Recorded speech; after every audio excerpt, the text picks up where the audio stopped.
Hi hello welcome back to Takshu logs. ಇವತ್ತು ನಾವು France ಅಂದರೆ ಸಿಗಡಿ ಎಟ್ಟಿ ಅಂತ ತುಳುವಿನಲ್ಲಿ ಹೇಳ್ತಾರೆ, ಇದನ್ನು ತಗೊಬಂದಿದ್ದೀವಿ. ಇವತ್ತು ನಾವು ತಂದಿರೋದು ಇದು ಅರ್ಧ ಕೆ ಜಿ. ನೋಡಿ, ಅರ್ಧ ಕೆ ಜಿಲಿ ಇಷ್ಟೊಂದು ವೇಸ್ಟು. ಎಲ್ಲ ಕ್ಲೀನ್ ಮಾಡಿ ಇವಾಗ ರೆಡಿ ಮಾಡಿ ಇಟ್ಕೊಂಡಿದ್ದೀನಿ. ಇವಾಗ ಚೆನ್ನಾಗಿ ವಾಶ್ ಮಾಡಿಬಿಟ್ಟು ಆಮೇಲೆ ಇವತ್ತು ಪ್ರಾನ್ಸ್ ಗೀ ರೋಸ್ಟ್ ಮಾಡಬೇಕು. ನಾನು ಚೆನ್ನಾಗಿ ವಾಶ್ ಮಾಡಿ ಇಟ್ಕೊಂಡಿದ್ದೀನಿ. ಇದನ್ನ ಚೆನ್ನಾಗಿ ಕ್ಲೀನ್ ಮಾಡಬೇಕು. ಅದಾದಮೇಲೆ ಇವಾಗ ನಾನು ಇದನ್ನ ಮ್ಯಾರಿನೇಟ್ ಮಾಡಿ ಇಡಬೇಕಾಗುತ್ತೆ. ಅಂದರೆ ಒಂದು ಅರ್ಧ ಗಂಟೆ ನಾವು ಈ ಥರ ಸಾಲ್ಟ್ ಮತ್ತು ಸ್ವಲ್ಪ ಅರಿಶಿನ ಪೌಡರ್ ಮತ್ತು ಸ್ವಲ್ಪ ಒಂದು ಅರ್ಧ ಲಿಂಬೆ ರಸನ ಹಾಕ್ತಾಯಿದ್ದೀನಿ. ಇದಕ್ಕೆ ಲಿಂಬೆ ರಸ ಅಥವಾ ಹುಣಸೆಹಣ್ಣಿನ ರಸ ಕೂಡ ಹಾಕ್ಕೋಬೋದು. ನಾನು ಇದಕ್ಕೆ ಲಿಂಬೆ ರಸ ಅಥವಾ ವಿನಿಗರ್ ಕೂಡ ಆ್ಯಡ್ ಮಾಡ್ಕೋಬೋದು.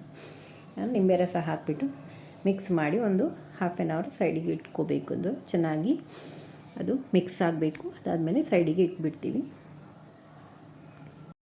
ಇವಾಗ ಇಲ್ಲಿ ನಾನು ಫ್ರಾನ್ಸ್ ಗೀ ರೋಸ್ಟ್ಗೆ ಮಸಾಲಾನ ರೆಡಿ ಮಾಡ್ಕೋತಾ ಇದ್ದೀನಿ. ಇದು ಬ್ಯಾಡಗಿ ಮೆಣಸಿನಕಾಯಿ ಬಿಸಿನೀರಲ್ಲಿ ನೆನೆ ಹಾಕಿ ಇಟ್ಕೊಂಡಿದ್ದೆ. ಅಂದರೆ ಇದು ಕಲರ್ ಕೂಡ ಚೆನ್ನಾಗಿ, ಅಂದರೆ ಬಿಸಿನೀರಲ್ಲಿ ನೆನೆ ಹಾಕೋದ್ರಿಂದ ಕಲರ್ ಚೆನ್ನಾಗಿ ಬರುತ್ತೆ, ಅಂದರೆ ಕೆಂಪಗಾಗುತ್ತೆ ಮತ್ತು ರುಬ್ಬೋದಕ್ಕೆ ಕೂಡ ಈಸಿ ಆಗುತ್ತೆ ಅಂತ ಇದನ್ನ ಬಿಸಿನೀರಲ್ಲಿ ನೆನೆ ಹಾಕ್ಕೊಂಡಿದ್ದೆ.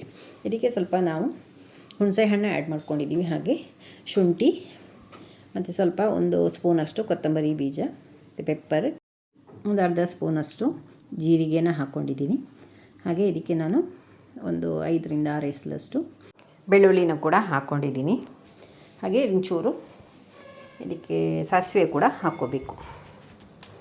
ಇವಾಗ ಇದನ್ನೆಲ್ಲನ ಹಾಕಿಬಿಟ್ಟು ಮಸಾಲಾನ ರುಬ್ಬಿ ಇಟ್ಕೋಬೇಕು. ಇವಾಗ ನಾನಿಲ್ಲಿ ಒಂದು ಬಾಣಲೆ ತಗೊಂಡಿದ್ದೀನಿ.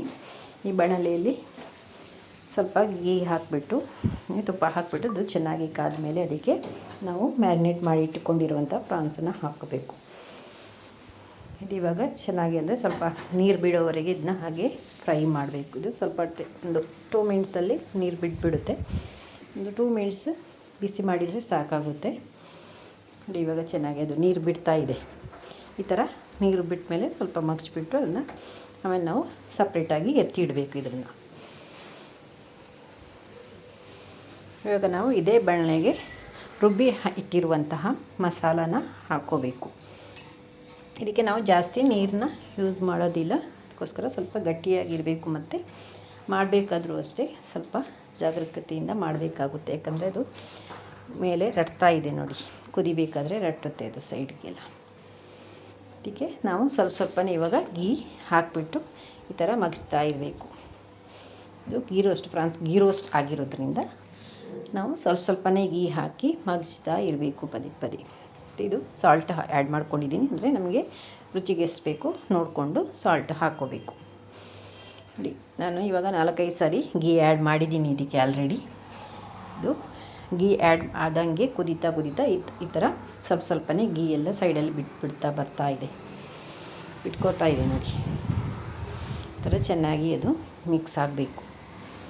ಚೆನ್ನಾಗಿ ಗೀ ಅದು ಬಿಟ್ಟ ಮೇಲೆ ಈ ಥರ ಸೈಡಲ್ಲೆಲ್ಲ ಬಿಟ್ಟಿರುತ್ತೆ ನೋಡಿ, ತುಂಬ ಚೆನ್ನಾಗಿ ಬಂದುಬಿಡುತ್ತೆ. ಇವಾಗ ಮಸಾಲನೂ ತುಂಬ ಚೆನ್ನಾಗಿ ರೆಡಿಯಾಗಿದೆ. ಇವಾಗ ನಾವು ಅದಕ್ಕೆ ರೆಡಿ ಮಾಡಿ ಇಟ್ಕೊಂಡಿರುವಂಥ ಫ್ರಾನ್ಸನ್ನು ಹಾಕ್ಕೋಬೇಕು.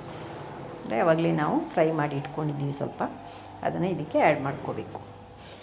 ಇದು ಸ್ವಲ್ಪ ಹೊತ್ತು ನಾವು ಈ ಥರ ಮಗ್ಸ್ತಾ ಇದ್ದರೆ ಇದೇನು ಜಾಸ್ತಿ ಟೈಮ್ ಬೇಕಾಗಿಲ್ಲ. ಇದಕ್ಕೆ ಸ್ವಲ್ಪ ಟೈಮಲ್ಲಿ ಅದು ಬೆಂದುಬಿಡುತ್ತೆ.